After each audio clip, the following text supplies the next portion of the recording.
नाग पंचमी के दिन धार्मिक मान्यताओं के अनुसार शिव की नगरी काशी से ही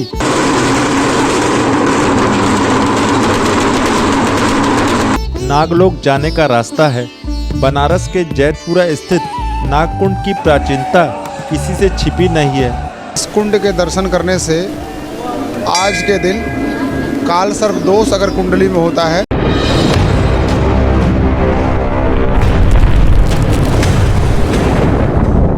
नागकुंड के अंदर ही एक कुआं है जहां से नागलोक जाने का रास्ता है। कुआं के अंदर प्राचीन शिवलिंग भी स्थापित है जो साल भर पानी में डूबा रहता है और नाग पंचमी के पहले कुंड का पानी निकालकर शिवलिंग का श्रृंगार किया जाता है। धार्मिक मान्यताओं की माने तो यहाँ पर आज भी नाग निवास करते हैं। नागकुंड स्थित कुएं का वर्णन धर्म 7 में भी किया गया है। नागकुंड में दर्शन करने वालों की सुबह से ही लंबी कतार लगी रहती है।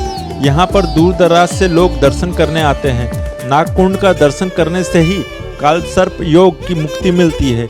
इसके अतिरिक्त जीवन में आने वाली सारी बाधाएं भी खत्म हो जाती हैं। बनारस में नागकुंड का विशेष स्थान है। जिस नगरी में शिव महादेव विराजमान रहते हैं वहाँ का नागकुंड अनोखा फल देने वाला होता है, तो वहीं दूसरी तरफ काल सर्प योग से मुक्ति के लिए बेहद खास नागकुंड महर्षि पतंजलि के तप से हुआ था यह निर्माण। देश में 3 ऐसे कुंड हैं जहां पर दर्शन करने से ही काल सर्प योग की मुक्ति मिलती है। जैतपुरा का कुंड मुख्य नाग कुंड है। बताया जाता है कि महर्षि पतंजलि ने अपने तप से इस कुंड का निर्माण कराया था। महर्षि पतंजलि द्वारा स्थापित एक शिवलिंग भी है।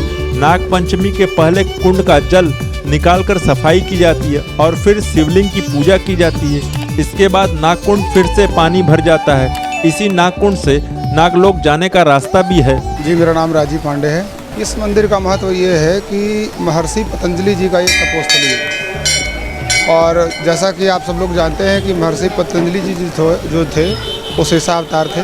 उनका आधा शरीर सर्प का और आधा मनुष्य का था। और कथा ये है कि इस कुंड के दर्शन करने से आज के दिन काल सर्प दोष अगर कुंडली में होता है तो उसका क्षय होता है, उसका नाश होता है दर्शन मात्र से।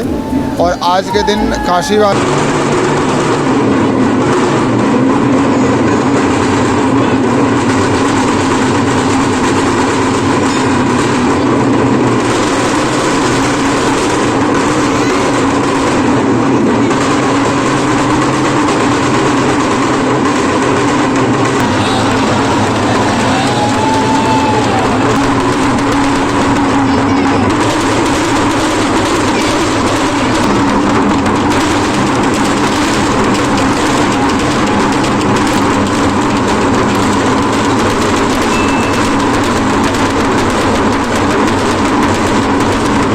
जो है और तमाम भारत के कोने कोने से आए श्रद्धालु आज के दिन कारकोटक महादेव जो नागेश्वर महादेव के रूप में भी जाने जाते हैं उन पर दूध और लावा चढ़ाते हैं और अपने ग्रह को जो काल सर्प दोष नामक ग्रह है उसकी शांति के लिए प्रार्थना करते हैं। मान्यता इसकी ये अगर आप देखें तो ये कथा ये भी आती है कि राजा हरिश्चंद्र के जो लड़के थे रोहित, उनको सांप ने जो काटा था वो ये फुलवारी हुआ करती थी। उसी दौरान जो है कि सर्प ने यहीं काटा था और यहीं पर कुछ दूरी पर डोम मुहाना जिसको बोलते हैं जहाँ पर कल्लू डोम के यहाँ राजा हरिश्चंद्र बिके थे और आदि गंगा यहीं पर प्रकट थी देवताओं के लिए।